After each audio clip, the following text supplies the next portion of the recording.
यही वजह है कि ये कंटेनर शिप्स 11 मीटर यानी 36 फुट ऊंची वेव्स को झेल सकती हैं। इस सिस्टम की वजह से समंदर में होने वाले हादसात में बहुत हद तक कमी आई है। शिप के निचले हिस्से में 90 अंडर वाटर होल्स रखे गए हैं रिसर्च पर्पसेस के लिए। लाइफ बोट क्रू मेंबर्स को तो डायरेक्ट खुले समंदर में छोड़ दिया जाता है ट्रेनिंग के लिए। अगर आप अपने घर पर बैठकर दुनिया के दूसरे कोने पर बनी हुई प्रोडक्ट्स को यूज कर रहे हैं तो वो आप तक कैसे पहुंची होंगी? कंटेनर शिप्स के जरिए। डिफरेंट कंट्रीज आपस में ट्रेडिंग और ट्रांसपोर्टेशन के लिए कंटेनर शिप्स का यूज करते हैं। ये बड़ी बड़ी शिप्स पूरी दुनिया में तरह तरह की चीजें जैसे कार्गो, इलेक्ट्रॉनिक्स और फूड सप्लाई के लिए यूज होती हैं। जितनी बड़ी शिप्स उतना ज्यादा कार्गो, मतलब कार्गो सेफ्टी सबसे बड़ा मैटर होता है इन शिप्स के लिए। समंदर में आने वाले तूफानों और तेज हवाओं से सेफ निकल जाना इनका वाहिद गोल होता है। सिर्फ तूफान ही नहीं, तूफान के साथ आने वाली बड़ी बड़ी लहरें सबसे बड़ा खतरा है, जिससे लड़ने के लिए कंटेनर शिप्स को रेडी रहना पड़ता है। अगर एक शिप बड़ी लहरों या तूफान से ना गुजर सके और फंस जाए तो चांसेस हैं वो शिप या तो उलट जाएगी या फिर पूरी तरह डूब जाएगी। इसलिए कंटेनर शिप्स को बहुत सोच समझकर डिजाइन किया जाता है और इन पर ऐसे फीचर्स इंस्टॉल किए जाते हैं ताकि ये स्टॉर्म्स और वेव्स का मुकाबला कर सके। आज के दौर में तकरीबन हर कंटेनर शिप में डबल हल्स होते हैं जिनको बाकी शिप्स के मुकाबले में बहुत अच्छी तरह डिजाइन किया जाता है। कंटेनर शिप्स में लो कोएफिशिएंट होता है जो 0.6 से 0.7 तक होता है। इसी वजह से ये पानी में स्मूथली गुजर सकती हैं और 24 नॉट्स की स्पीड से चल सकती हैं। मॉडर्न कंटेनर शिप्स का नीचे वाला हल इस तरह डिजाइन किया जाता है ताकि ज्यादा से ज्यादा सामान शिप के नीचे वाले हिस्से में पूरा आ सके। शिप डिजाइनर्स इन शिप्स को खुद रेक्टेंगल शेप में डिजाइन करते हैं। इसी तरह शिप को मजबूत बनाने के लिए शिप के मिडल को टॉर्शन बॉक्सेस के साथ रीइंफोर्स किया जाता है। यही वजह है कि ये कंटेनर शिप्स 11 मीटर यानी 36 फुट ऊंची वेव्स को झेल सकती हैं। कंटेनर शिप्स की हर एक चीज को इनिशियल स्टेजेस पर बहुत केयरफुल प्लान किया जाता है। जब शिप का डिजाइन कंप्लीट हो जाए तो शिप को टेस्टिंग फेज से गुजरना पड़ता है और ये सब शिप की कंस्ट्रक्शन से पहले किया जाता है। टेस्टिंग फेज के दौरान चांसेस होते हैं कि ज्यादा फेलियर्स आएंगे, जिससे डिजाइनर्स को फायदा होता है ताकि हर चीज को अच्छी तरह इवेल्युएट किया जा सके और डिजाइन करके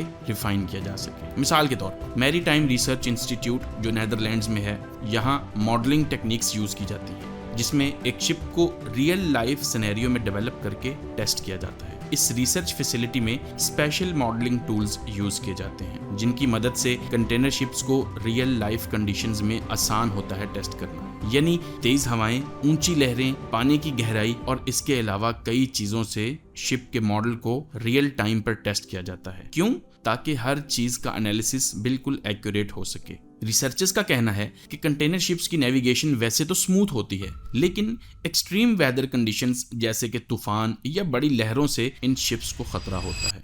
यूनिवर्सिटी ऑफ आयोवा भी कुछ इसी तरह की सिमुलेशन बेस्ड डिजाइन टेक्निक्स को यूज करके शिप्स की टेस्टिंग और एनालिसिस करते हैं। कई सालों में इन सिमुलेशंस को यूज किया जा रहा है ताकि कंटेनर शिप्स की सेफ्टी को बेहतर से बेहतर बनाया जा सके। एक लंबी टेस्टिंग के बाद जब शिप का डिजाइन इंप्रूव हो जाए, उसके बाद शिप यार्ड में शिप्स की कंस्ट्रक्शन को स्टार्ट किया जाता है। कंस्ट्रक्शन प्रोसेस में शिप को डिफरेंट सेक्शंस को पहले बनाया जाता है। बड़ी बड़ी स्टील शीट्स को डिफरेंट साइज में कटिंग करके हाई प्रेशर में शेप किया जाता है। फिर इन स्टील प्लेट्स को वेल्डिंग से जोड़ा जाता है जिससे सब असेंबलीज बनती हैं जिनको बाद में ज्वाइन करके लार्ज सेक्शंस बनाए जाते हैं। इन सेक्शंस को ड्राई डॉक्स पर लिफ्ट किया जाता है जहां इनको आपस में वेल्ड किया जाता है और इस तरह शिप का स्ट्रक्चर रेडी हो जाता है। और फिर इसमें इंटीरियर कंपोनेंट्स को इंस्टॉल किया जाता है जिसके बाद असेंबल्ड सेक्शंस को पेंटिंग और प्रोटेक्टिव कोटिंग से गुजारा जाता है। दूसरे कंपोनेंट्स जैसे कि रडर्स और प्रोपेलर्स को सैंड कास्टिंग से कास्ट किया जाता है। जब रडर्स और प्रोपेलर्स का काम हो जाए, अगला काम है इनको शिप के अंदर असेंबल करना। जब सब पार्ट्स अपनी जगह पर लग जाएं, शिप उस वक्त समंदर में जाने के लिए रेडी होती है। कार्गो अनलोडिंग के वक्त शिप को हॉरिजॉन्टल पोजीशन में रखना पड़ता है जिसके लिए एंटी हीलिंग सिस्टम यूज किया जाता है। यह सिस्टम शिप के टिल्ट एंगल को डिटेक्ट करता है और ऑटो बैलेंस करता है। बैलेंस करने के लिए ये ऑपोजिट साइड पर टैंक्स में पानी को पंप करता है। इस सिस्टम में मेन कंट्रोल पैनल होता है, पंप स्टार्ट पैनल और एंटी हीलिंग पंप होता है। यह सिस्टम सिर्फ कार्गो अनलोडिंग में ही काम आता है। चलती शिप्स में ये किसी काम का नहीं। कंटेनर शिप्स पर बैलेंस पॉइंट्स का बहुत ख्याल रखा जाता है।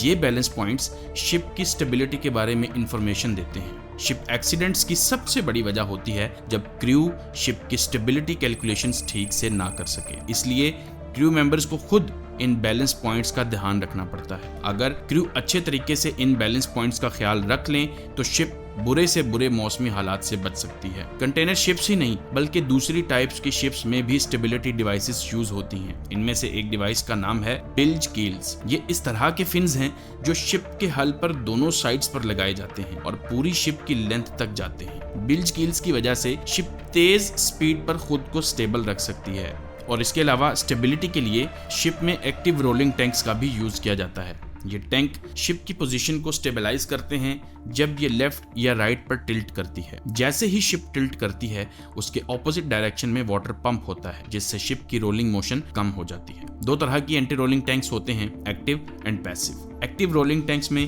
पंप यूज होता है पानी को पंप करने के लिए और पैसिव रोलिंग टैंक्स पंप के बगैर काम करते हैं। एक और स्टेबिलिटी डिवाइस यूज की जाती है जिसको फिन स्टेबलाइजर बोला जाता है। इसकी शेप बिल्कुल बिल्ज कील्स जैसी होती है और ये शिप के हल पर ही लगी होती है। फर्क सिर्फ इतना है कि फिन स्टेबलाइजर्स को कंट्रोल किया जा सकता है और डिफरेंट डायरेक्शंस में जायरो सिस्टम्स की हेल्प से मूव किया जा सकता है। इस डिवाइस का काम सिर्फ ये है कि शिप की मोशन को कंट्रोल करना। जब शिप इधर उधर पानी में रोल कर रही हो तो जायरो सिस्टम की तरफ से हाइड्रो इलेक्ट्रिक फॉर्म में एक सिग्नल जाता है जिससे फिन स्टेबलाइजर्स एक्टिव हो जाते हैं। तेज चलती हुई शिप में ये सिस्टम इतना इफेक्टिवली काम नहीं कर सकता। मॉडर्न कंटेनर शिप्स में एडवांस्ड वेदर मॉनिटरिंग सिस्टम भी होता है जिसमें वेदर रेडार, सैटेलाइट्स और वेदर मॉनिटरिंग बॉक्सेस को यूज किया जाता है जिनकी मदद से क्रू को सिचुएशनल अवेयरनेस मिलती है कि चल क्या रहा है। इस सिस्टम की वजह से समंदर में होने वाले हादसात में बहुत हद तक कमी आई है। इस एडवांस्ड वेदर सिस्टम की मदद से क्रू को रियल टाइम मीटीरियोलॉजिकल डाटा मिलता है जिसमें हवा की स्पीड,